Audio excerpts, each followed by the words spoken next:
रत्नागिरीतल्या मंडणगड तालुक्यातील रुग्णालयाचं अद्याप उद्घाटन झालेलं नाही। 1999 मध्येच या रुग्णालयाचं काम पूर्ण झालंय आणि धक्कादायक बाब म्हणजे उद्घाटनाआधीच रुग्णालयाची एकदा दुरुस्तीही करावी लागते।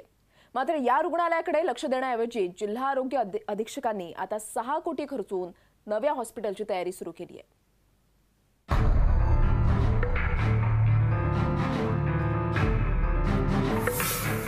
15 वर्षांपूर्वीच तयार असलेलं रत्नागिरीतल्या मंडणगड तालुक्यातलं हे ग्रामीण रुग्णालय आजही प्रतीक्षेत आहे उद्घाटनाच्या। उद्घाटनाअभावी धूळ खात पडलेली ही इमारत हा निष्क्रिय प्रशासनाचा लाजिरवाणा पुरावा आहे। रत्नागिरी जिल्ह्यातल्या मंडणगड तालुक्यातली आरोग्याची सुविधा मोठी चिंताजनक आहे। येथे एकही हॉस्पिटल नाही, फक्त एक ओपीडी आहे जिथे प्राथमिक उपचार होतात। जर रुग्णाची अवस्था गंभीर असेल तर त्याला येथून 80 किलोमीटर दूर असलेल्या रुग्णालयात न्यावं लागतं। येथील गावकरी हे रुग्णालय सुरू व्हावं म्हणून आता कोर्टाचीही पायरी चढलेत। हॉस्पिटल बनने के बाद कई तर्क दिए गए। पहले ये कहा गया कि हॉस्पिटल की इमारत सही तरीके से नहीं बनी है, जिसके बाद हॉस्पिटल की इमारत को फिर से पीडब्ल्यूडी विभाग ने दुरुस्त कराया। उसके बाद हॉस्पिटल की तरफ से तर्क किया गया कि उनके पास स्टाफ नहीं है, इसलिए वो हॉस्पिटल शुरू नहीं हो सकता। जब हॉस्पिटल के लिए स्टाफ अवेलेबल कराए गए तो तीसरा तर्क था कि ये हॉस्पिटल ग्रामीणों के पास से काफ़ी दूर है। येथील खिडक्या पहा, प्रत्येक खिडकी तुटलेली आहे। क्लास 1 ऑफिसर पासून नर्स पर्यंत राहण्याची सोयही येथे आहे, पण राहण्यासाठी आणि रुग्णालय सुरू करण्यासाठी कोणी नाही। भिंतीचे रंग उडाले आहेत, रुग्णालयाच्या बाजूला रान माजलं आहे, मुख्य गेटला गंज चढलाय, पण टाळं तसंच आहे। ते कधी उघडणार आणि येथील लोकांना आरोग्याच्या सुविधा कधी मिळणार याचं उत्तर कोणाकडेच नाही। मी मराठी लाईव्ह इंडियाची टीम जेव्हा येथे पोहोचली तेव्हा या हॉस्पिटल मागचं एक वेगळं सत्य बाहेर आलं। या भागात हॉस्पिटल व्हावं यासाठी सदाशिव पंदिरकर यांचे वडील आणि काका यांनी आपली 5 एकर जमीन दान दिली होती, ज्याची किंमत आज 5 कोटींपेक्षाही जास्त आहे। या जमिनीवरची ही रुग्णालयाची इमारत तयारही आहे। इमारतीच्या आतील टाइल्स आणि संगमरवरची चकाकी आजही कायम आहे, पण सरकार ढिम्म आहे। खरं तर हे रुग्णालय सुरू झालं तर 100हून अधिक गावांना फायदा होऊ शकतो, पण ते न चालू करण्यामागे कोणाचा फायदा आहे तेच येथील गावकऱ्यांना कळत नाहीये।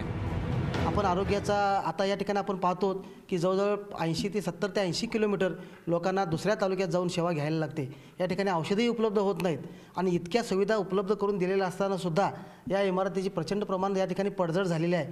त्याचं कारण म्हणजे हे वैद्यकीय अधीक्षक जे आहेत ते आणि इथले राजकारणी, त्यामुळे या ग्रामीण रुग्णालयाच्या इमारतीचं नुकसान झालं आहे। इथे महिलांसाठी जे प्रश्न येतात त्याला तात्काळ इलाजाची गरज असते आणि ती तात्काळ इलाजाची गरज मंडणगडला बरी होऊ शकत नाही, उपाय होऊ शकत नाहीत। त्यामुळे कितीतरी महिलांना जीवाला सुद्धा मुकायची वेळ येते। केस पेपर बनवण्यासाठी काउंटर्स, इलेक्ट्रिक बोर्ड या सर्व गोष्टी खराब होत चालल्या आहेत।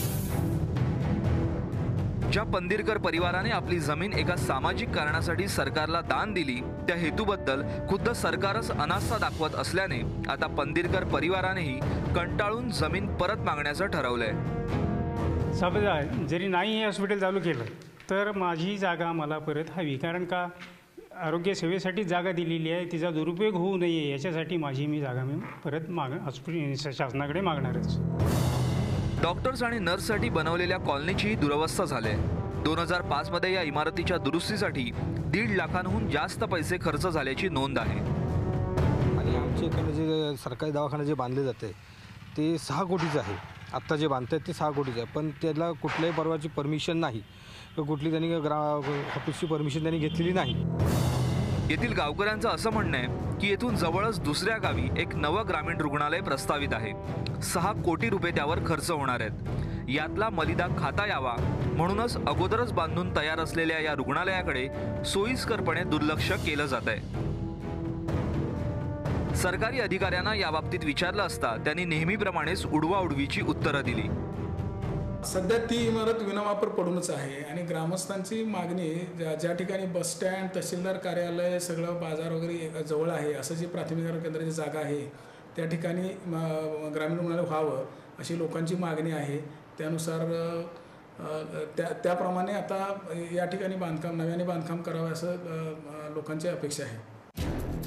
जे रुग्णालय अद्याप सुरूही झालं नाही त्याला जुन्या रुग्णालयाचा दर्जा देण्याचं कट कारस्थान सरकारी यंत्रणेमार्फत रचलं जात आहे। या विरोधात गावकऱ्यांनी मुंबई हायकोर्टाकडे धाव घेतली आहे। आपल्याला न्याय मिळेल आणि येणाऱ्या पिढ्यांना तरी आरोग्याच्या सुविधांसाठी 80 किलोमीटर दूरची धावपळ करावी लागणार नाही याच आशेवर ते आहेत। अभिषेक पांडेय, मी मराठी न्यूज, मंडणगड, रत्नागिरी। या ठिकाणी पडझड झालेली आहे।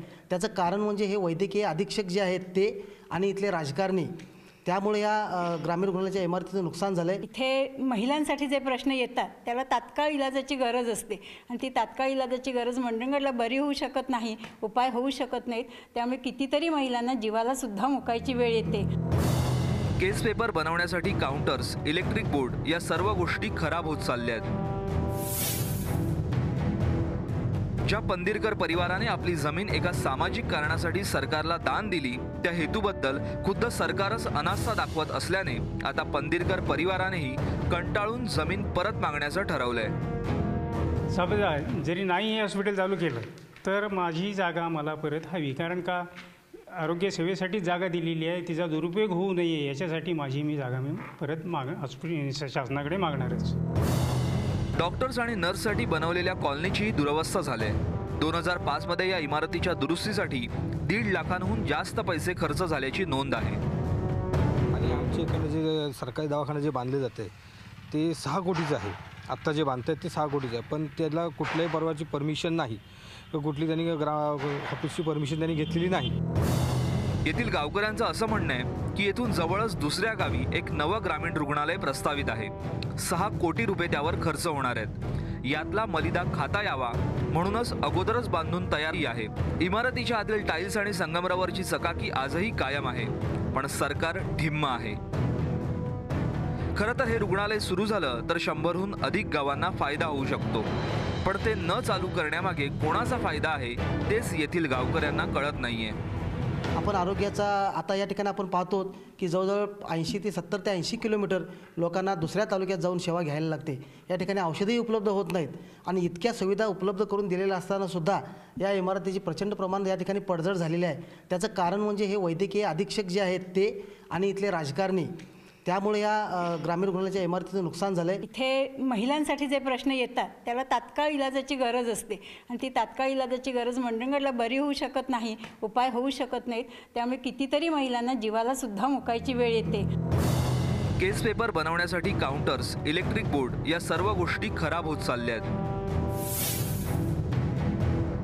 ज्या पंदिरकर परिवाराने आपली जमीन एका सामाजिक कारणासाठी सरकारला दान दिली त्या हेतूबद्दल खुद्द सरकारच अनास्था दाखवत असल्याने आता पंदिरकर परिवारानेही कंटाळून जमीन परत मागण्याचं ठरवलंय। साहेब, जरी नाही हे हॉस्पिटल चालू केलं तर माझी जागा मला परत हवी, कारण का आरोग्य सेवेसाठी जागा दिलेली आहे, तिचा दुरुपयोग होऊ नये याच्यासाठी मी जागा परत हॉस्पिटल शासनाकडे मागणारच। डॉक्टर्स आणि नर्ससाठी बनवलेल्या कॉलनीचीही दुरवस्था झाली।